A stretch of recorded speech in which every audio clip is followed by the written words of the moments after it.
A quiet satisfaction. At the end of his using, even the other street boys and the dealers didn't want him around, but N.A. felt like home from his very first meeting. Sometimes he's the only person in the room, but that only renews this Kenyan addict's commitment to recovery. A quiet satisfaction. In the streets of Nairobi, Kenya, East Africa, my name kept changing as my addiction progressed. Toward the end of my using, I was just the junkie in the sunglasses. Born in the ghettos of Nairobi, I knew at a very early age about the reality of drugs, crime, prostitution, rape, and death. That's part of the package in the slums. My mom already passed away when I was 10, and my sisters were sent to a children's home. I was lucky to be taken in by my Sunday school teacher, a missionary from Norway. I attended the very best high school in the region with a reputation for great discipline. My schoolwork was good. I excelled in sports and was captain of the school football team. I played for the national team and was Sportsman of the Year at my university. I had everything to live for. The future was looking bright for this ghetto boy. I started drinking and smoking cigarettes in college. Smoking contributed to the onset of severe asthma, and soon I was unable to play football. To escape, I took to excessive drinking. I cursed God for taking away my favorite sport. Eventually, I would take any drug that was offered to me. I graduated with a lower second-class honors degree and a habit. Upon graduation, I got a job with this pharmaceutical company, and my addiction skyrocketed. What a combination. An addict with the keys to the drugstore. I was using heroin for a week, then detoxifying myself with drugs that I took from the company. Not surprisingly, my boss decided to let me go. My personal relationships were also falling apart. My fiancé was devastated when I canceled our wedding. My fiancé was devastated when I canceled our wedding 3 weeks before the ceremony. Luckily for her, she got a transfer out of town. We already had a beautiful son who was caught in the middle of it all. I was a junkie on the loose. Heroin had me on its grip. The trips to doctors and psychiatrists started. My doctor said, "You will end up in the street and die of an overdose. Guys like you never make it." And with that, I felt I had permission for full-blown drug use. As predicted by my good doctor, I was in the street hustling within a year. I scammed my friends and former workmates. Periodically, I moved to remote towns to clean up. Eventually, when I returned to Nairobi, my feet would lead me like a zombie to the using joints, and I would be back at square one. I saw crazy stuff during this time. I once held someone's hand to help him find a vein, and as he passed away from an overdose, I picked his pocket. Then I rushed to buy the same stuff. Whatever he was using must be really good. I lived among street boys and watched as they abused each other. I felt nothing. I had to beg. And when it became too much of a freeloader, even the scum of the streets avoided me. I was unwanted by the world, including my fellow users. Dealers began to hate guys who shot up. Nobody wanted a guy to die on their doorstep. It was bad for business. Fortunately, I was not a good thief, which kept me out of jail. Having no money to buy drugs and not knowing how to steal contributed to my willingness to change.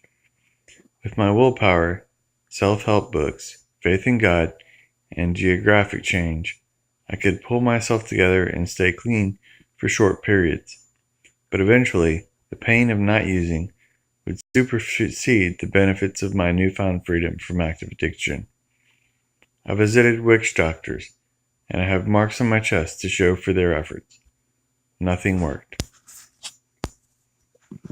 I had been off heroin for 3 months when I met a guy I had used with. He looked all cleaned up. I wanted what he had. He led me to my first Narcotics Anonymous meeting. My intuition told me I had finally found the help I needed.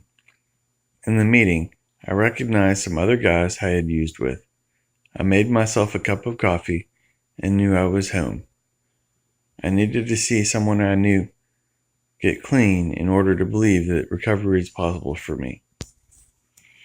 Though I was in and out of the room several times after that first meeting, I now knew that I had a choice. In my heart, I knew that the solution to my drug problem was in the rooms, that NA was my hope for recovery. I have never doubted that fact.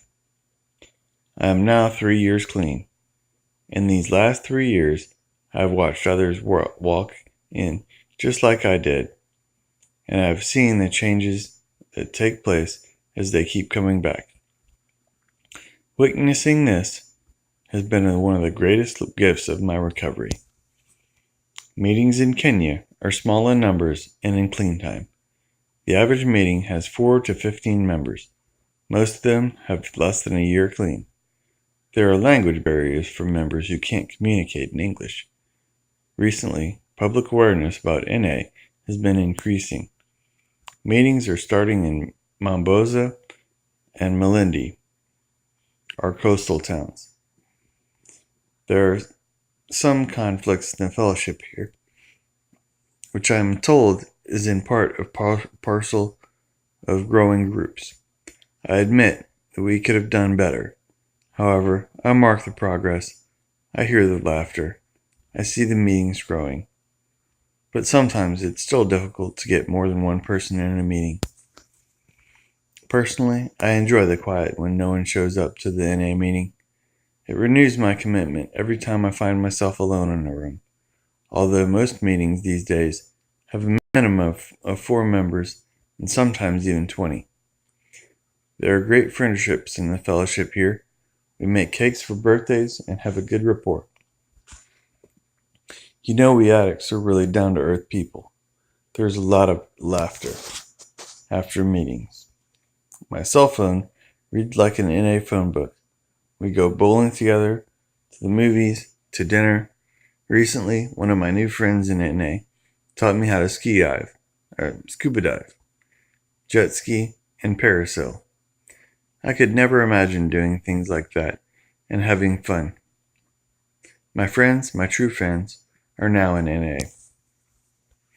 Service has been the cornerstone of my recovery. My friends tell me that I underrate all I do, but I feel apprehensive sharing about service. I try to serve with humility. Nothing compares to the joy of service, of sharing the NA way, setting up tables, attending meetings, connecting members with each other, passing on books and other NA literature, corresponding with those visiting Kenya, holding public information workshops, bringing together new groups outside Nairobi, and now, recently, sponsoring other members. Surrounding countries like Rwanda, Uganda, and Tanzania are starting to ask for literature. We are working on getting them what they need. What a quiet satisfaction there is in being useful. It makes me feel even better when I don't mention it. Please do not take this as being proud of what I do. My recovery has been based on 3 fundamental truths that work for me. 1. Do not pick up no matter what. All feelings eventually pass. 2. Go to meetings. And 3. Pray. I tell my sponsees these same things. My experience is that everything else sorts itself out with this as a base. I have a lot more to learn about the NA way.